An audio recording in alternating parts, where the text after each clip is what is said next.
So I know I'm playing against a human deck that does have some decent zombies as well, probably. What changes can I make? I don't believe I come up with any. I do really think that at this point I hadn't played enough to know that Butcher's Cleaver was really kind of too slow for my deck. I still think that Sharpened Pitchfork is the better inclusion over the Cleaver. But the reason why I was keeping that Cleaver is because of the couple of humans that I do have, which are Disciple of Giselbrand, Village Ironsmith, Unflipped.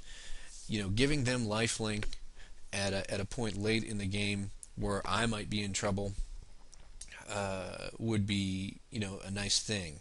So I mean that was my motivation there. Ultimately, I would say that that's not playing this deck to win. It's playing this deck to come back from what should be a losing situation. So I'd say that was probably a bad decision. Sharpened Pitchfork is a card that would net me some sort of use every time I play it. The only time when it really is not amazing is when it's on a flipped Iron Fang. But a flipped Iron Fang can very quickly become an unflipped 2/2 for striker with that pitchfork equipped to it. So I think that overall that would have been the better card and always the more useful card to play than that Butcher's Cleaver. Permanent chump blocker. It's even better on something like a Markov Patrician. You've got a regenerating lifelinker. There's pretty much nothing that's going to kill one of those guys outside of Excel or Exile effects. This is an unremarkable hand here. I do keep it because I do at least get on the table with Disciple of Giselbrand, and I have a pretty good chance of getting to the mana point where I'm going to get this Scourge of Gyre Reach. If I had a 3 casting cost guy and I was waiting for that third land, that hand would have needed to be mulled right away. But this hand, I'm waiting to get to the 5 mana point. I know I'm going to be taking some damage early game, but I do have some stabilizers, and especially now that I've got the Cleaver in my hand, I stick the Cleaver on the Disciple, and I'm either gonna have a removal spell hit it, which is really kind of a waste of a removal spell, or I'm going to be able to get some of my life lost early back, even if I have to trade away the Disciple. So here we go. We've got our Disciple on the table. One of the early decisions I've got to make is whether it's worth it to block Doom Traveler. As of right now, I would say no, but I wonder what I'm actually going to do here. I'm doing this audio after the actual day of the sealed, so it's hard for me to remember exactly what I did. But a card like Giselbrand is going to be better the longer you keep it. Here I'll put the Scarecrow out because it's going to stop attacking. Even if he attacks with the Cathar at this point, I don't mind him having a Doom Traveler that's a 3/3. I know that I'm going to be getting something that can handle a 3/3, this Scourge. So when he attacks with the Cathar, even at the risk of losing my Scarecrow due to some growth or giant effect, I'm going to block here. There's really no reason not to. It's true, I am concerned about the possibility of a morbid effect. Oh, wow. I did actually decide that I was scared enough of the potential morbid effect there.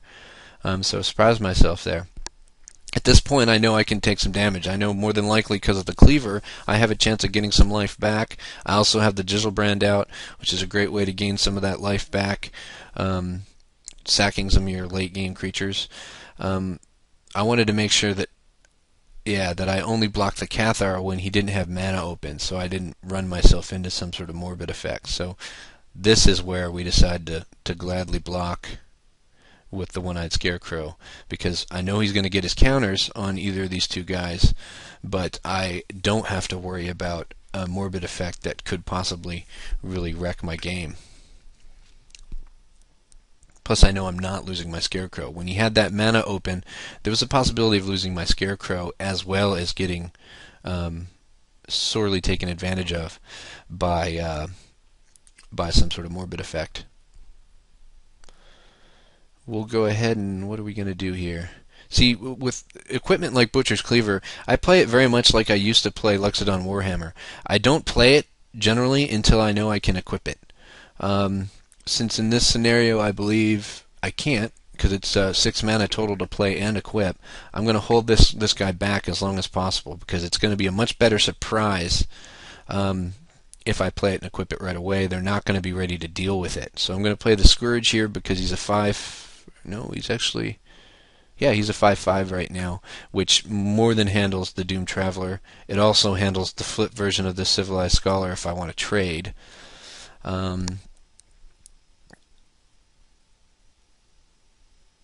But this overall, this board looks very good to me.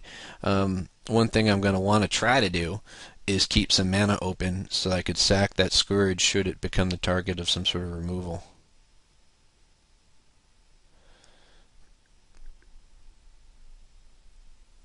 My friend is kind of disappointed because his opponent was a no-show, so he never got to play. And we're talking here about how that kind of sucks, because when you're new to a set, you really need to play your deck to know whether or not it's any good. So don't rejoice when you have that buy. I mean, if you get a late buy, that's when you're happy because you know you're getting into prizes. But when you get that first buy, that just means that your first game is going to be a harder game. Now I've got Geist Flame, which I can use to kill the Civilized Scholar at any point. Now, I'm not going to rush to do that, even though I'm going to give him the potential to draw some cards by not killing it right away. I'm going to wait until he thinks he can do something neat, and then I'm going to pop that Geist Flame on him. Notice I could have brought in my Butcher's Cleaver here, but I would have had to completely tap myself out, and the reason why I don't want to do that here is because I don't necessarily need to, and if he does have removal for either one of these guys, I can respond by sacking it to gain the life. If he rebukes my Kessing Wolf, I sack it, I don't actually exile it then, and then there's a possibility, my opponent doesn't know I don't have much raised dead effects, but I still represent the fact that I could be intending on getting one or both of these cards back somehow through some sort of graveyard manipulation. So I'm holding on to this Geist Flame here because it's a possible win card for me later on.